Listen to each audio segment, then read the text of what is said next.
OK， 大家好，我是 Dustin。好，那今天这部影片呢，其实老实说，等一下讲的话可能不会像以前那么搞笑或那么好听。今天这部影片算是蛮认真的。OK，那今天这部影片其实我们是要讲一个过去你可能很难听到的一些实话。这个实话其实就是你知道吗？就是像我在就是教 GMAT 教了大概6年的时间，其实呢我已经养成一种能力。因为过去我已经看过了大概3000多位的考生。所以这个能力就叫做我跟一位同学大概从素未谋面，大概见面聊个10分钟左右，我就知道这个人会不会考到高分。OK， 好，因为你要知道这个考试看的不是背景，看的也不是你今天过去的知识累积，其实有很重要一部分是你的心态。你的心态跟你的个性会决定你会不会拿到高分。所以接下来我们今天要分享的是，准备 GMAT 上面其实最糟糕的几种人。OK， 好，如果你是这几种人的话，我必须告诉你，今天你会拿到高分的几率是非常非常低的，不是说不可能，你可以当例外。OK， 好，但是根据过去的经验，在5分钟之内，如果我发现你有这几个习惯的话，基本上你是很难拿到高分的。OK， 好，那当然你也不要觉得我在针对谁，或针对你，或针对其他人。OK， 好，主要这是一个就是我过去看到的状况。OK， 好，那我们先来看第一种人。第一种人，这个叫可视人。什么叫可视人？这种人的特色就是他负面，他自我设限。对于任何他看到的建议或别人给他的建议，他心里面他就会希望自己的逻辑先去反对过一遍。比如说举个例子，我们说要做总结，他就是说不行啊，可是不行啊，可是我没有时间做。我们说每一天要练习的题目必须至少每科要30-40题，他就说可是不行啊，我想睡觉。我们说今天比如说举个例子，要规律的运动，可是不行啊，我今天头会昏，我脚在痛。你有发现这种人一直在讲可是，但是他从来都没有试着尝试去做任何一件事。这种人就是什么？就是说心里面的那套逻辑，他可能看似有去听进去别人的建议，可他一直负面自我设限，在做之前就先想自己做不到。这种人叫可视人。如果就是我在聊天的时候发现说，我们可能讨论的时候有提出一些初步的建议，可对方一直说可是怎么样，可是怎么样，可是怎么样的时候，基本上我心里面就知道说这位同学可能会拿不到高分。OK， 好，因为任何别人就是有价值的这些建议，他完全不会去实践。他只会挑他自己觉得软的事吃这样子。第二种人叫什么？第二种人叫审视人。审视人是什么意思？这种人呢，就像是你在超市里面看到的这个大妈一样。他们只看价格不问价值。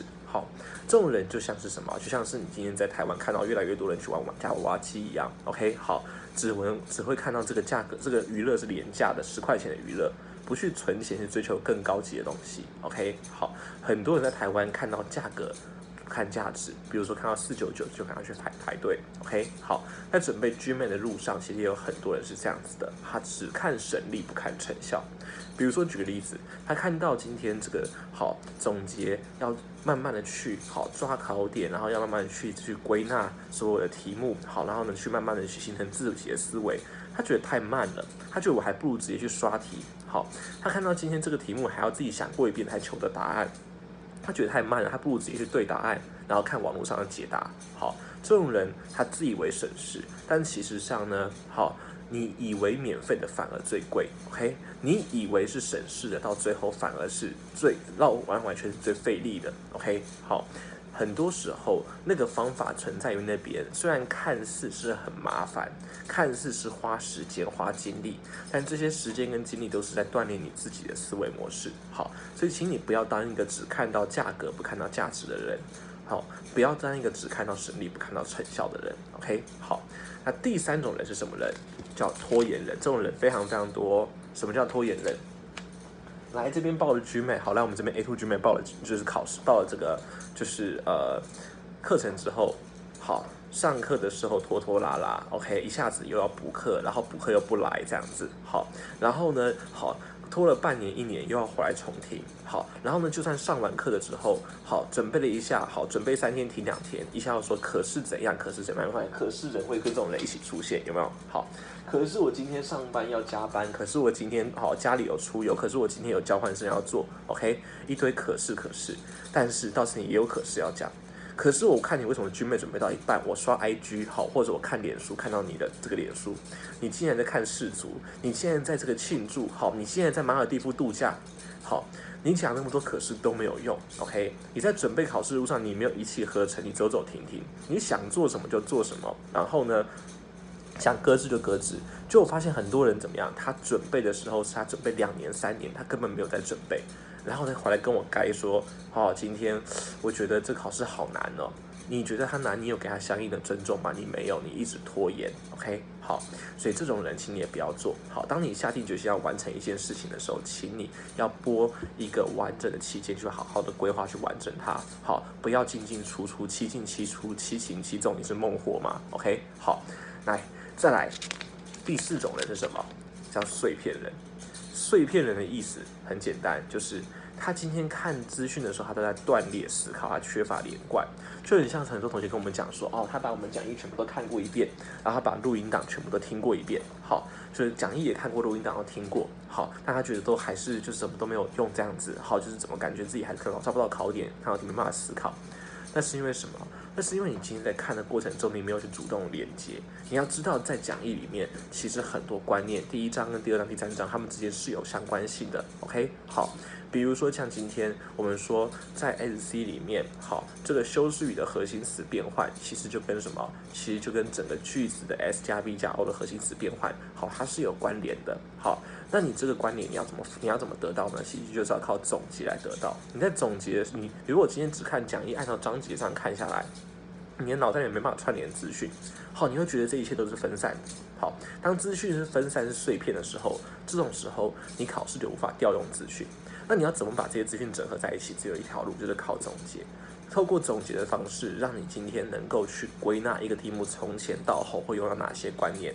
那哪些题目好？这个题目跟那个题目不是独立的，很多同学是见招拆招。好，题目跟题目之间不是独立的，而是有 share 同一个设计模式的。OK， 好，不要把今天所有的资讯当碎片化。好，那第2个就是建议是可以多去阅读一本完整的书籍。好，不要只是看碎片化网络上的文章或者是杂志上的文章。好，因为一本书籍里面知识是连贯的，所以如果你有好的阅读习惯的话，其实你能够就是改善自己就是碎片化这个问题这样子。OK， 好，很多人在准备考试上，他只是死可以断裂思考，他没有去主动整合章节与章节之间的这个观念，这就是为什么他们准备考试不会考高分的原因。好。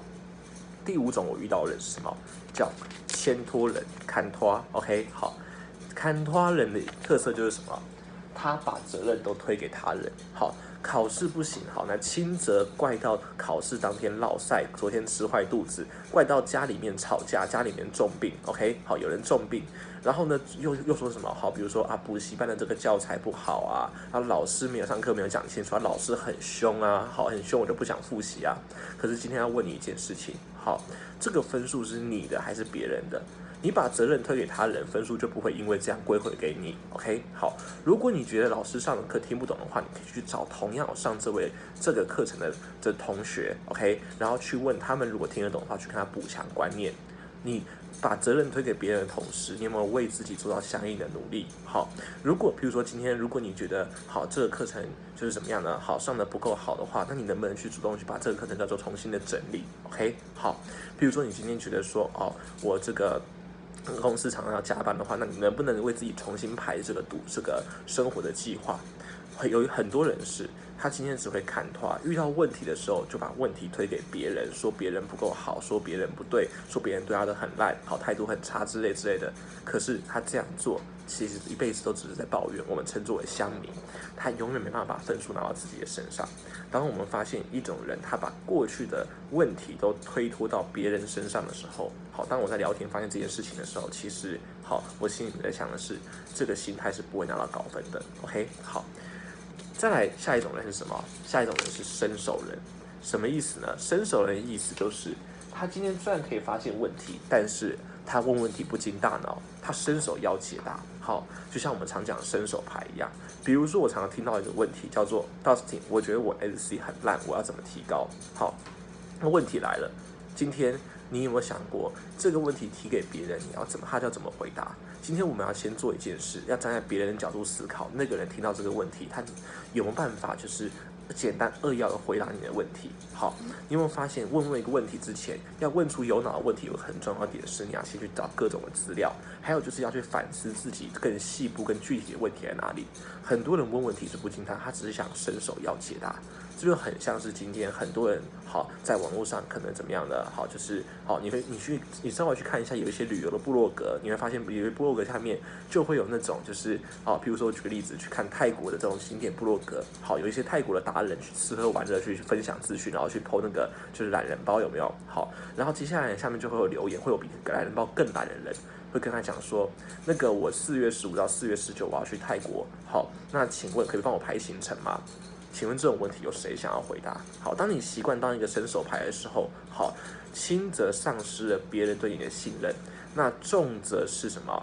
你没有办法培养自己发现问题、解决问题、定义问题的发现问题、定义问题跟解决问题的能力。OK， 好，所以今天要怎么样避免当一个伸手人？就是说，在问这个问题之前，先想一次自己有没有把所有能够找到的资讯都找到了，再想一次自己有没有把自己的问题明确到对方是可以是可以简单扼要的回答的。如果没有想过这两件事的话，那你就只是一个伸手人。那么伸手人能不能考到高分呢？其实真的很难。OK， 好，最后一个叫什么？最后一个叫做自负人。好，自负人的特色就是什么？他今天用老方法去解决新事物。好，我们这边很多这种同学哦，这种同学的特色就是今天好，不好意思忘了举牌。好，自负人。OK， 好。自负人的特色就是今天这位同学，好，这些同学他可能以前是台大的，以前是政大的，好，以前是名校大学或者 ABC 类似这种概念，哈，这边不是在放地图炮哦，这边是什么？这边只是跟你讲哦，这种人，好，很多人是这样子，就是他过去曾经考到高分，他有他自己的那个思维模式跟旧方法，好。但他今天在面对这个考试，他不愿意改变这个思维，他不愿意去听别人的建议，他觉得反正就像我以前是学霸，我这样刷来刷题就可以了。好，我以前是什么？我以前是就是做这些考试都没有问题，那我就用这样的方式就可以了。他觉得这些新的方法、新的建议都在浪费他的时间。好，都觉得说哦，我全天下我最聪明，反正就是你们这些方法都是笨方法。OK， 到最后反而绕了一整圈。好，还是找不到解答 ，OK， 还是没有办法。好，我们这边蛮多这种就是不要说一直是台大，虽然我也是台大这样子，但这样讲好像有点不太公平。好，我们这边蛮多这种优秀的学生，以前的经历很优秀，但是在这个考试上却吃了瘪。好，是因为太过于自负，想要用老方法解决新问题。你还记得 GMAT 的 NC 有一篇文章，有一个题目叫做 Habit Commitment， 他说什么？执行长如果对于过去成功的一些行为墨守成规的遵守的话，会忽略掉未来的一些事件所引发的问题，对不对？对吧？好，其次就来讲这件事情。好，不管你过去是什么样的背景，请你都要放下你过去的荣耀，你不要当一个只会倚老卖老的人，不要当一个只会去沉浸在过去荣光的人。面对新事物，就要认真听取建议，然后呢，机动灵活的调整方法，不要当一个自负人。好，所以这边就是我们发现，好，如果你今天有这7种特色的话，其实老实说啦，好，我也不太好意思告诉你。好，老实说，这个外面也没有别人会告诉你 ，OK？ 好，因为你看哦，如果你今天是其他补习班这个业者的话，你去想，好，你身为其他补习班这些业者，你看到一个有这些特色的人，你看到一个心里面就知道这个人是永远不会考高分的，你觉得你会主动提醒他吗？其实老实说不会嘛，你就会很开心的请他这边缴费，然后呢入场，好，然后就是这样子，就是把这个钱收进来，入袋为安。好，可是我们 A2G 跟别人真的是不一样 ，OK？ 好，我们希望让你知道，好，心态会决定一切 ，OK？ 心态会决定一切。好，老实说，我如果跟你当面这样讲，其实我知道你不会开心。好，人都不愿意面对自己的问题，所以我选择用这样影片的模式，让跟大家讲说，